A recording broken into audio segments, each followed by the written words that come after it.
Can you work while you wait for a decision in your Social Security disability case? I'm Jonathan Ginsberg. I'm a Social Security disability attorney. I represent clients in all 50 states throughout the country, and that's because hearings are now done by phone or video. If I can be of assistance to you, please visit me at ssdanswers.com. I want to talk to you today about work, and while you're waiting for a decision, you apply for disability benefits and an opportunity comes up where you can work part-time. Should you take that opportunity or turn it down and basically sit at home waiting for a decision? Well, my feeling is, and I would have given you a different answer maybe 5 or 10 years ago, but that given that these cases are taking 18, 24, 30 months, many people have to work, and I think judges in disability cases recognize that. So I would say, yeah, you can try to work if you feel like you absolutely have to. You have to pay for the rent, and you got to buy food, feed your family, that sort of thing. You just need to be aware of the substantial gainful activity limit, what substantial gainful activity means. And specifically, and it changes every year, by the way, but in 2024, $1,550 a month gross is SGA, or substantial gainful activity. So if you're earning less than that, it does not count as SGA. If you earn more than that, it does. And so basically, if you have a part-time job in 2024 and you're earning $1,300 a month, that is not SGA level work, and that would not preclude you from getting disability. So, you know, knowing how much you're earning, you're receiving, and it's based on the date that the check is issued to you.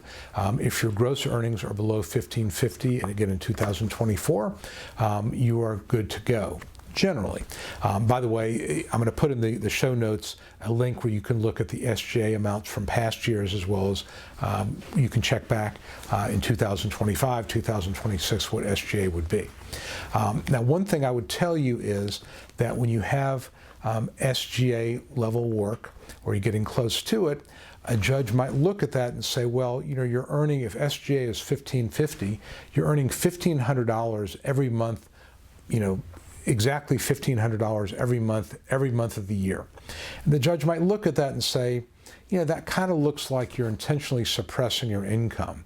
So you would have to be able to explain why that is as much as you could possibly earn. And generally, it's not so much about the earnings, it's more about the hours. So if you've got a part-time job and that $1,500 a month represents, let's say, I don't know, 4 hours a day, and that's as much as you can do, then you would want to be able to explain that 4 hours a day is as much as I can do because I have to, you know, I've got to rest during the other time, or I'm taking medications. I don't take my medication in the morning, but after 4 hours I've got to take it, and therefore after that I would not be able to be functional at a job. Or my job is such where I don't have any set time, so if I'm working at home and I've got to go to the bathroom 3 times during an hour, I can do that as long as I get my work done. And I'm paid for 4 hours, even though it may take me 8 hours to do 4 hours worth of work.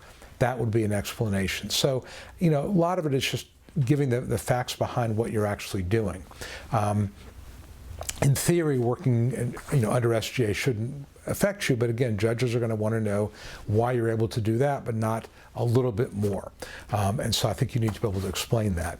Second thing is SGA is one indicia of that is your earnings, and again, $1,550 gross earnings in 2024.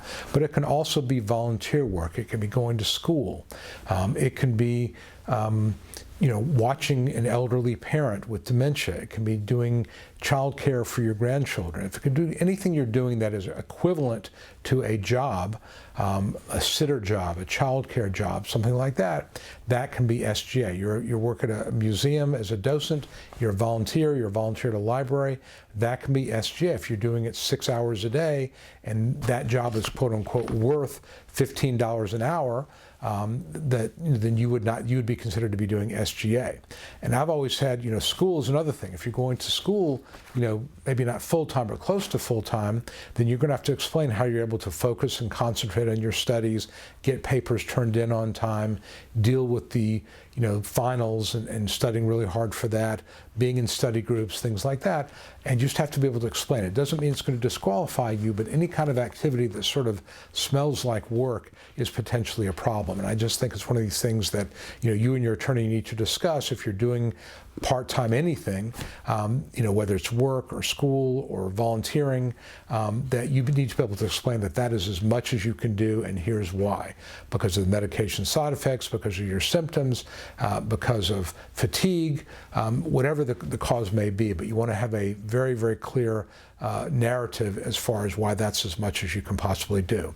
And if that's the situation, part-time work should not hurt you, especially if you tell the judge, look, I didn't feel like I could really do this, but I have to do it to survive. I just can't do any more. And if I could do more, I would, but I can't. This is as much as I can do, and here's why. And that's, again, something your attorney can work with you on how to make that explanation to a Social Security disability judge. Visit me online at ssdanswers.com. You can download, it comes by email, my Secrets to Winning Disability Survival Kit. You can also ask for a case evaluation. With regard to this video, please give it a thumbs up on YouTube if you found it helpful. Leave me a comment, like us on Facebook, and reach out to us again through ssdanswers.com. For now, this is Jonathan Ginsberg wishing you the best. Thanks a lot. Hi, this is Jonathan Ginsberg, and I hope you found this video helpful. If you'd like to know more about how to win your Social Security disability case, I'd like to invite you to download my Secrets to Getting Approved Early Survival Kit that I created just for people like you. Currently, I'm making the survival kit available at no cost, and I encourage you to grab your copy now. Some of the topics I cover include, how do I know if I have a case? Is it the right time for me to file my claim? 9 common mistakes that can doom your case. The 3 must-have arguments you use to win your case. And a topic that every disability claimant wants to know, how to avoid trick questions from the judge. If you or a loved one need to win Social Security disability benefits, you'll find the Survival Kit essential reading. Download your Survival Kit right now and at no cost. Just visit ssdanswers.com/survival and sign up. It's that easy. Please act now. And as always, I wish you the best.